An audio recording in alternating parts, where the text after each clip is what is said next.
My name is Sister Pat Murray. I'm a member of the Congregation of Jesus, and I presented a workshop on facilitation at general chapters. You know, a general chapter is a very important event in the life of any congregation, but it's also a moment of inspiration and grace. And I think it's important to realize that the more people participate in a general chapter, the better. So one of the tasks of a facilitator, or nowadays facilitators, because it's better really if there are two people guiding such an important event, is to decide on the levels of participation. There are three stages in a general chapter.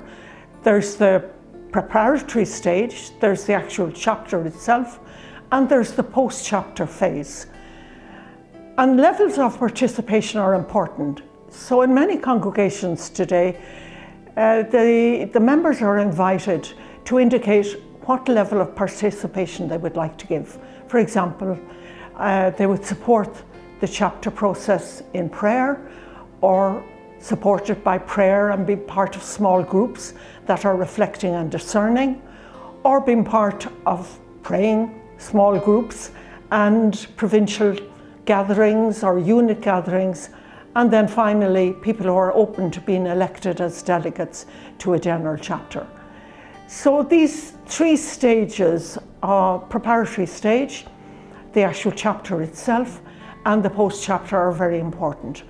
Because at a general chapter, there are three things that really occur. First of all, it's a review of the life of the congregation for the mandate that just is about to come to conclusion. It's a moment to elect the leadership, the Superior General and the leadership team, and finally to set directions for the future. So the more people who participate, the better at each stage, because the preparatory stage is actually a very important and crucial stage in a general chapter, because there you're gathering the knowledge, the insights, the wisdom and the experience of the members of every age and every culture. And that cultural perspective is actually very important today.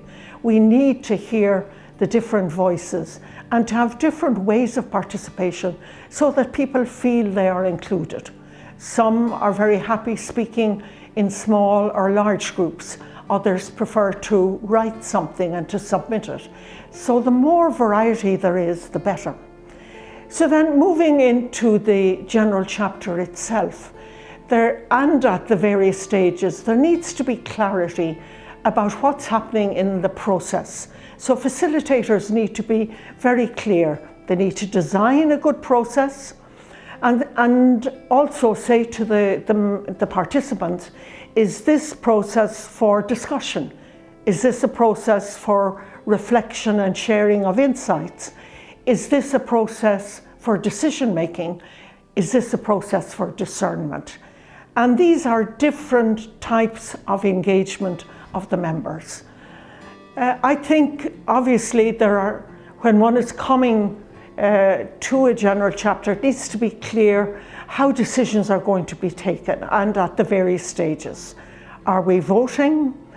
Are we going to come to consensus? Or are we going to leave it to things to the next leadership to decide the details? So I think my experience of chapters, and I've been at a lot of them, has been that it's gathering the energy of people, particularly in the general chapter itself, setting the context, having a very prayerful framework, knowing that every conversation, every person's contribution is valuable and significant. And obviously there are very special moments. If I look at the presentation and approval of the reports, often those have been circulated widely beforehand to the members of the congregation. In fact, members of the congregation may have participated in shaping the report after the mandate. So in a sense, that report has been refined and is being brought for approval. And generally the kind of approval is approval. There's a kind of consensus that this states the life of the congregation, and also that applies to the financial situation of the congregation. Obviously, choosing the leader of the congregation is a profound moment in the congregation's life. And there are various methodologies that have been used by facilitators, but all of them involve prayer, conversation that is in a confidential setting, and also time for reflection and deep discernment on who is being called into leadership at this time. Often some congregations use a process called the murmuratio, which is quiet conversation with the members, the participants of the General Council, on names that are beginning to surface.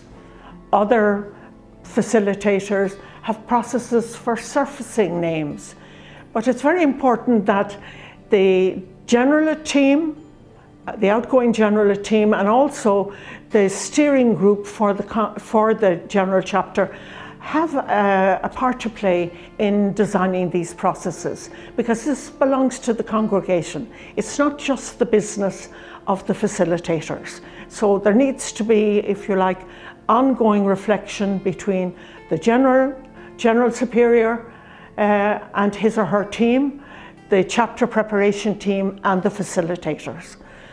And then setting directions. I often find this is the most life-giving moment in the life of a congregation. Having reflected on what has been, looking at the state of the world today, the needs of people, the call of the church, where we're being invited as religious men and women to respond, to really discern, according to our charism, where are we best called to serve and how are we called to be. And I'm convinced more and more that the emphasis coming out of chapter mandates and chapter directions is in the quality of our presence and the quality of our witness. Yes, there's much doing to be done, but it's really how we do it and the kind of presence that we present to others. And finally, having approved the reports, having elected a general team, and then having set directions for the future, the facilitators generally help a congregation to plan for how those directions are to be brought into the future.